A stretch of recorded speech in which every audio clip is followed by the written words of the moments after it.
mulheres comuns do dia a dia.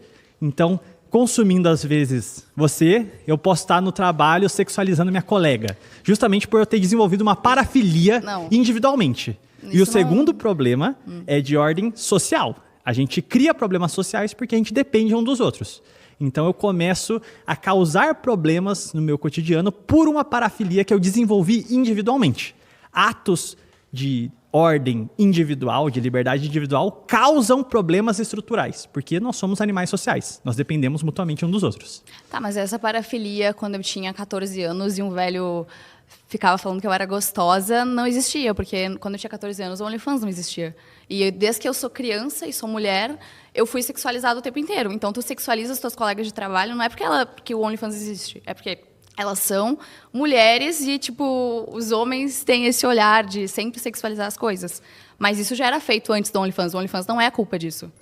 Bom, por exemplo, eu posso ter um problema na sociedade com o neonazismo, por exemplo. À medida que nós temos porta-vozes divulgando esse tipo de coisa, ela vai tomar uma nova proporção. Você já tinha parafilias sexuais antes, mas uma vez que você tem uma instituição, uma empresa que proporciona isso a uma escala muito maior, você tem uma reincidência desse comportamento patológico muito maior. É um problema que já existia, só que a OnlyFans aprofunda esse problema. Obrigado.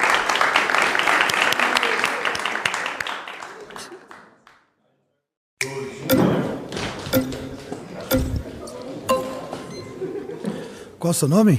Meu nome é Martina, e o teu?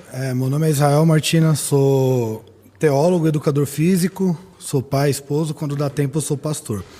Bom, eu já fui viciado em pornografia, não te conheço, não conheço as atrizes novas que tem por aí, porque na minha época era DVD, era outro período, né? Eu sou de 93, então fui viciado até os 17 anos. Então, essa era do digital eu já estava liberto da pornografia. Existe quem nasceu para governar e quem nasceu para ser governado. A pornografia é alguém que é governado e não governa. Tanto quem produz, tanto quem consome.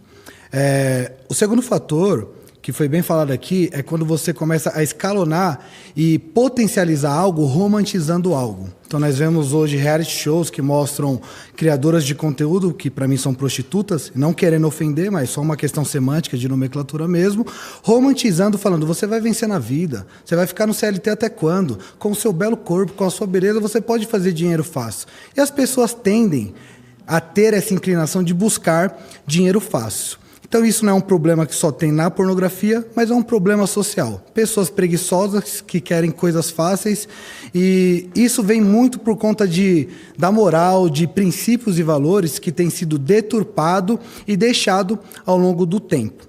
Então, eu creio que ninguém que foi viciado em pornografia vai ver a pornografia com bom tom, e é um conselho que eu dou para todos os homens: tenha governo sobre si, porque nem tudo que você quer. Immanuel Kant, um filósofo contemporâneo, ele diz que a verdadeira liberdade é dizer não para os seus impulsos. E hoje liberdade é pregado como libertinagem. Meu corpo, minhas regras, eu faço o que eu quero.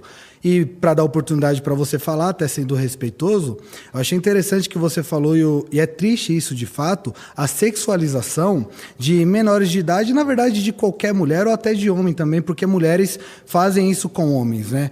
Eu acredito que o homem, até por uma questão fisiológica hormonal e cultural, sexualiza mais. Só que mulheres também estão sexualizando homens. Então, é triste isso, é um problema social, mas potencializar isso com... close, não sei como que é, a pornografia no digital hoje, potencializar isso não é a solução para a nossa sociedade. E quando tu era viciado em pornografia, como que tu tinha acesso à pornografia? Eu tinha acesso primeiro por amigos, né, que não partiam dos princípios e valores que os meus pais me ensinaram, e aí tinha revistas, tinha DVD, e uma problemática que eu quero trazer para você também, é que é interessante que nós consumíamos, mas em horários específicos, não dava para todo dia, tinha que ser algo escondido, a mãe descobria, dava uns peteleco, né, e tal. Hoje em dia, com o celular, que não só a pornografia, mas é um problema da tela, né?